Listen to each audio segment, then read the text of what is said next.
Voltando aqui com a nossa programação e agora nós vamos para uma mensagem totalmente diferente. Aquela mensagem que dificilmente a gente vê as pessoas falando sobre esse tema nas igrejas, porque quando o assunto é sexualidade, parece que as pessoas têm uma resistência muito grande em falar acerca desse tema. Então aqui hoje nós vamos falar sobre o jejum sexual no casamento.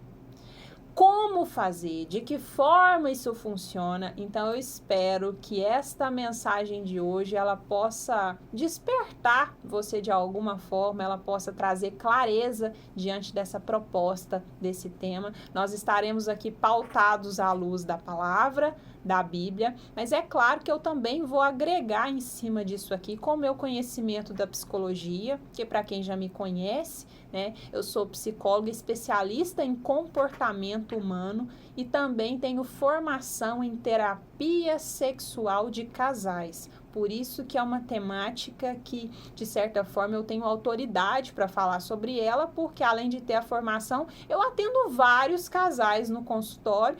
Então, são temáticas das quais a gente fala muito a respeito da sexualidade dentro dos relacionamentos. E essa pergunta chegou na minha caixinha do Instagram. Por isso que eu quis trazer essa mensagem de hoje em cima desse tema, dessa proposta, porque eu achei a pergunta muito interessante. A pergunta que chegou foi a seguinte: um casal pode fazer jejum consciente de relações sexuais para alcançar bênção financeira? E diante desta pergunta, eu vim trazer a mensagem de hoje. E para isso, eu quero que vocês, quem quiser acompanhar com a Bíblia, abram em 1 Coríntios, capítulo 7, versículo 3. 1 Coríntios, capítulo 7, versículo 3. E assim diz a palavra: o marido conceda à esposa o que lhe é devido, e também, semelhantemente, a esposa ao seu marido. A mulher não tem poder sobre o seu próprio corpo, e sim o marido. E também, semelhantemente, o marido não tem poder sobre o seu próprio corpo, e sim a mulher. Não vos priveis um ao outro, salvo talvez por mútuo consentimento, por algum tempo, para vos dedicardes à oração e novamente vos ajuntardes, para que Satanás não vos tente por causa da incontinência. Amém? Você pode glorificar daí de onde você está o Senhor por esta palavra? Vamos orar. Poderoso Deus, Pai amado, Pai querido, usa-me neste momento como um canal de bênção, Senhor, que todo o meu ego, toda a minha vaidade, toda a minha arrogância, que neste momento caiam por terra em nome de Jesus. Que eu desapareça e que o Espírito Santo cresça, que ele resplandeça e venha falar aqui no meio de nós. Espírito Santo, aqui você tem liberdade, faça da forma que quiser. Convença, porque essa é a sua função, porque eu aqui sou apenas instrumento, mas quem convence é o Espírito Santo e aqui ele que tem autoridade para todas as coisas, em nome de Jesus. Amém! Pessoal, quando eu recebi essa pergunta lá no meu Instagram, um casal pode fazer jejum consciente de relações sexuais para alcançar bênção financeira? Primeira coisa que nós temos que pensar, pautados aqui nessa palavra que foi lida nesta noite, quando Paulo escreve sobre isso, ele fala que um jejum sexual, quando o casal vai ter uma abstinência de sexo dentro da relação, para poder se santificar, isso só pode acontecer mediante o consentimento de ambas as partes. Ou seja, não venha, mulher, você dizer que está fazendo um jejum ao Senhor, que você quer se santificar, quer ter um momento de maior intimidade com Deus e que você, nesse período do jejum, você vai abrir mão do sexo no seu casamento.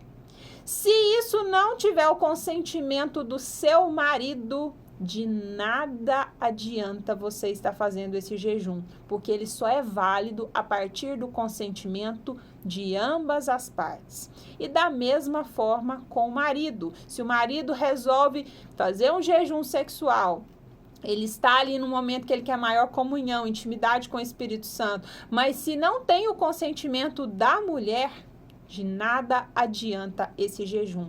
Porque a palavra aqui que foi lida diz da seguinte forma: o corpo do homem, a partir do momento em que eles se casam, o corpo do homem pertence à mulher, o corpo da mulher pertence ao homem. Então, o que o Senhor está fazendo neste momento? No momento que você se casa, para poder atender as necessidades que são básicas do ser humano. O sexo também entra dentro das necessidades básicas do ser humano. Porque você sente o desejo.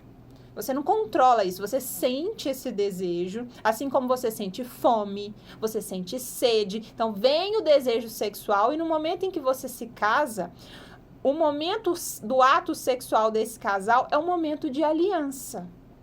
É um momento que é consagrado pelo Senhor a partir do momento em que vocês tenham a bênção do matrimônio.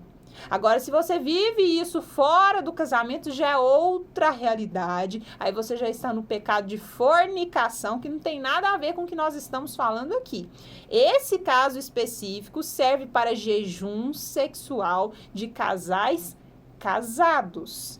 Mas se é um caso de namoro, pessoa amaziada, ela está em pecado grave, porque a palavra abomina aqui a questão da fornicação, que são as pessoas que estão tendo relação sexual fora do casamento. E aqui o que é interessante a gente pensar? Então, se há um consentimento, vamos imaginar que você resolve fazer um jejum, tá fazendo um jejum aí para poder se santificar, porque a palavra fala sobre isso, né? A partir do momento que você jejua, você está matando a carne. Para a gente poder falar do jejum sexual, primeiramente a gente tem que falar o que é o jejum. Muitas pessoas têm dificuldade de compreender o jejum porque é um assunto muito pouco falado, principalmente dentro das igrejas. Muitas pessoas ainda associam a ideia do jejum como uma proposta somente do Antigo Testamento, parecendo que no tempo da graça veio para anular o tempo da lei. E não é isso que a palavra nos fala. Se não fosse para jejuar, o próprio Jesus não teria feito e inclusive não teria dito para as pessoas fazerem. Porque se a gente for olhar lá em Mateus, capítulo 6, versículo 17, diz da seguinte forma: quando jejuares, unge tua cabeça, lava teu rosto, para não pareceres aos homens que jejuam, mas ao teu pai que está em secreto, e teu pai que vem em secreto te recompensará. A questão já começa aqui na primeira frase, quando jejuar. Aqui o Senhor não está dizendo de uma condicionalidade.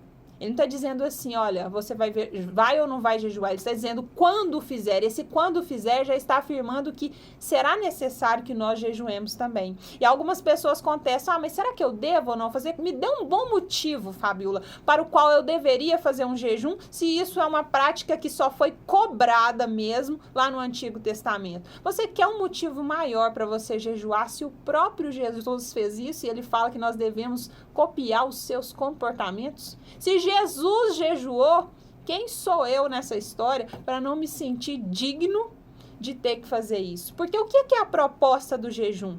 É matar a carne. Porque existe uma luta que as pessoas têm dificuldade de entender e essa luta ela é diária. Que luta que é essa? O espírito e a carne. Essa luta acontece o tempo todo, espírito e carne, espírito e carne, espírito e carne. E quem é que ganha essa luta? Aquele que é melhor alimentado. Como assim, Fabíola? O que você tem alimentado mais? Porque a carne, se a gente parar para pensar, ela é alimentada o tempo todo. E aqui eu não estou falando só de alimento, comida e bebida. Nós alimentamos a carne com os prazeres das distrações. Hoje as redes sociais, a internet faz muito isso com a gente. Estamos todos intoxicados pelo excesso das redes sociais, de telas. Então isso também é alimento da carne, que são os prazeres que a gente oferece para a carne. No momento em que a gente comemos demais, e no momento em que comemos demais, estamos também saciando a carne. Bebemos além do que deveríamos também, estamos saciando a carne. A atividade sexual, o sexo no relacionamento é saciar o quê? A carne. Porque no momento que você tem um ato sexual, a partir de um orgasmo, por exemplo, depois dessa relação sexual, há uma grande descarga de hormônios que nos dão sensação de prazer e bem-estar. Que dão o quê? Sensação de prazer e bem-estar para quem? Para o espírito ou para a carne? Para a carne. É a hora que você libera durante o orgasmo bastante dopamina, ocitocina, serotonina, que são esses hormônios que te dão a sensação de tranquilidade, de prazer, de bem-estar, sensação de quê? Felicidade. Então, tudo isso é prazer para a carne, é alimento carnal. E o que tem alimentado o espírito? Quem é que tem ganhado esta balança da vida entre a alimentação da carne e a alimentação do espírito, se a gente precisa matar a carne para poder ter uma vida espiritual de comunhão com o Senhor? O que alimenta o espírito? Oração, meditação da palavra e jejum. Isso mesmo. Não é à toa que a palavra também fala, quando Jesus vai falar daquele endemoniado, que os discípulos não conseguiram tirar o demônio daquele rapaz, justamente porque ele diz: esta casta de demônios só sai a partir da oração e do jejum. O que ele está querendo dizer a partir daquela passagem? Olha, vocês estão num nível de espiritualidade que, se vocês quiserem ir além, se quiserem fazer exatamente o que eu faço, vocês vão ter que fazer algo mais. No caso, jejuar. Que é o quê? O momento em que eu estou jejuando, se a gente for pensar não só espiritualmente, vamos pegar aqui o âmbito físico, nossa área física. Hoje, a ciência é totalmente defensora do jejum. Você vai no nutricionista, vai no nutrólogo, ele te orienta a fazer um jejum. Não é um jejum espiritual, o jejum pensando mesmo a sua parte fisiológica. Porque o que acontece com o nosso corpo no momento em que nós jejuamos? Seu corpo desintoxica. É aquele momento que você para de comer, as suas células começam a ser renovadas. No momento em que a gente come além do que deve, o nosso corpo ele manda maior corrente sanguínea para os nossos intestinos, para o nosso estômago, para a digestão daquele alimento que a gente come. Então, a gente gasta bastante energia nesse processo digestório. No momento em que eu estou jejuando, o corpo para de mandar bastante corrente sanguínea para os intestinos, ao invés dele mandar para baixo, ele manda para cima, que é onde? Para o cérebro. É a hora que essa circulação vem para o cérebro e é onde a pessoa fica mais o quê? Alerta, atenta, que é a hora que você começa a desenvolver intimidade com o Espírito Santo, que é o famoso matar a carne. O que é esse famoso matar a carne?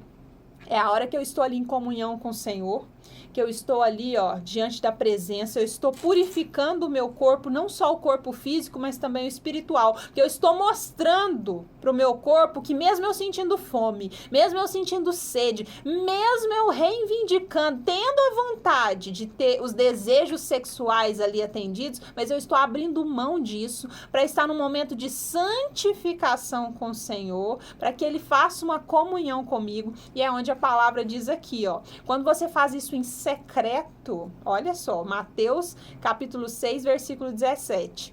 Quando você faz isso em secreto, o Pai que vê em secreto, ele te recompensará publicamente.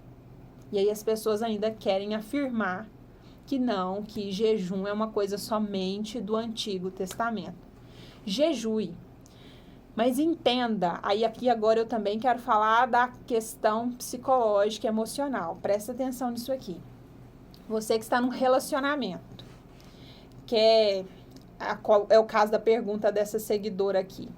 Ela quer fazer um jejum com consentimento do marido, né, consentimento de ambos, para que eles possam buscar por uma bênção financeira. Pode fazer? Pode, já que é de consentimento de ambos, não há problema nisso. Só que há uma ressalva nesse texto que eu li hoje, lá em 1 Coríntios, que diz da seguinte forma: quando fizeres esse jejum sexual, que ele seja por pouco tempo, para que Satanás não ache brecha para entrar e começar a fazer o que? As bagunças dele. Que é aquela hora que às vezes uma das partes está bem focada nesse jejum e a outra, como o tempo vai passando e essa intimidade do casal não retoma, essa pessoa começa a buscar por alternativas no telefone. É a hora que chega aquele contatinho novo que não era para chegar. Às vezes, adultérios que não deveriam acontecer, porque o inimigo é sujo. Ele sabe o nosso ponto fraco e é onde ele entra. E aqui vai um ponto que eu ouço isso muito no consultório, isso é muito comum, né, nas terapias de casais. As pessoas, às vezes, já estão com um problema no relacionamento, inclusive relacionado à sexualidade. Aquele casal já está com a intimidade fragilizada. O sexo entre eles já não está legal. Aquele casal já está passando por um problema na relação.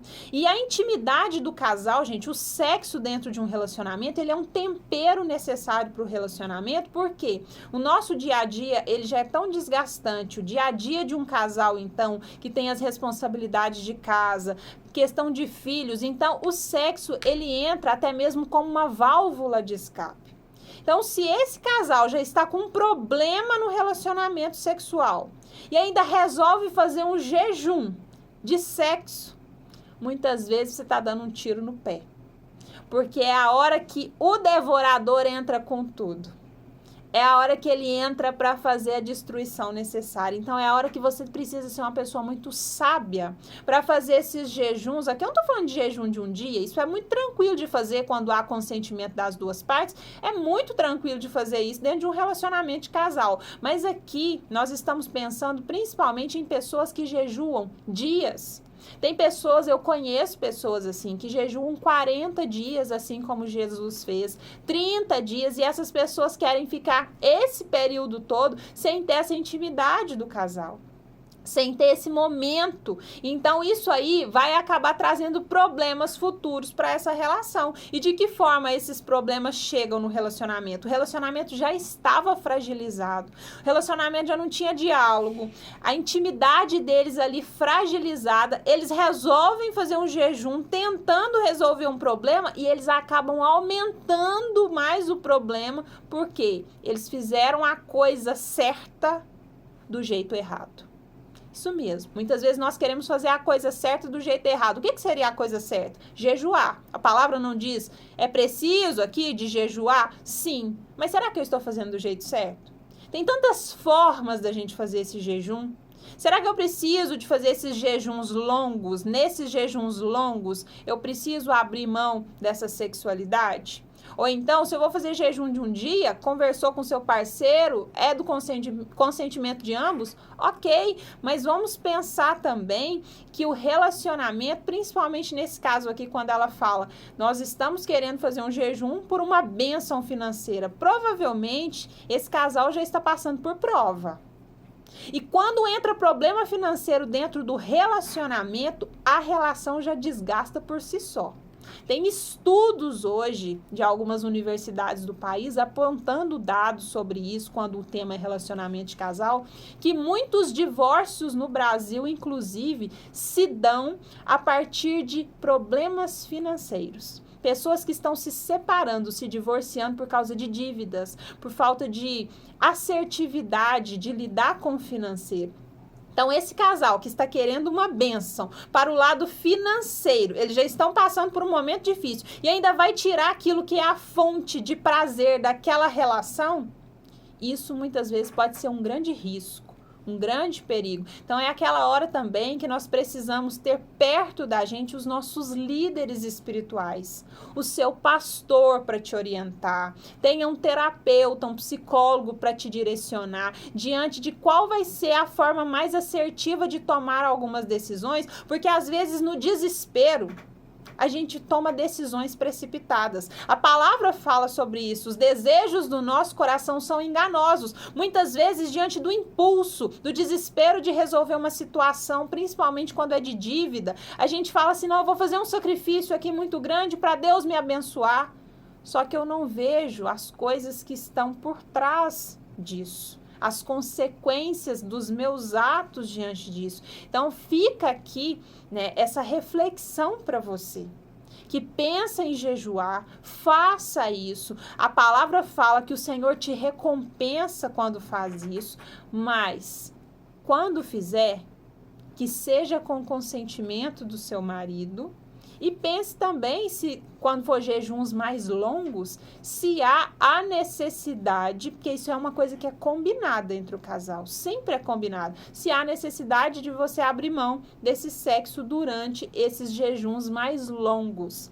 Os jejuns mais curtos, eu acho mesmo que deve abrir mão, porque se a proposta do jejum é matar a carne, abrir mão dos desejos carnais, nada mais justo do que parar de comer, parar de beber, parar de ter prazeres, mas quando isso se estende por muito tempo, e nós estamos aqui pensando no caso de um casamento, a palavra está dizendo que isso tem consequências e, inclusive, Satanás se aproveita disso para poder fazer as bagunças dele. Então, fica essa reflexão, converse com seu marido, avalie a situação e, se ainda ficar dúvidas, nunca se esqueça. Conte com líderes espirituais, pessoas mais preparadas, pessoas que inclusive podem orar junto com vocês em cima desse propósito, dessa bênção financeira, sem que vocês tenham que sacrificar um ponto fundamental do relacionamento de vocês, que é a intimidade do casal. O sexo, gente, é uma necessidade dentro de um relacionamento de casal, é um dos pilares que mantém as boas relações de pé e a gente não pode negar isso, ok? Eu espero que essa palavra tenha falado profundamente com vocês. Aqui eu sou somente um instrumento. Quem tem a função de convencer é o Espírito Santo. Mas eu tenho certeza que, de certa forma, ela te deu uma sacudida e vai fazer você repensar uma série de coisas na sua vida. Amém?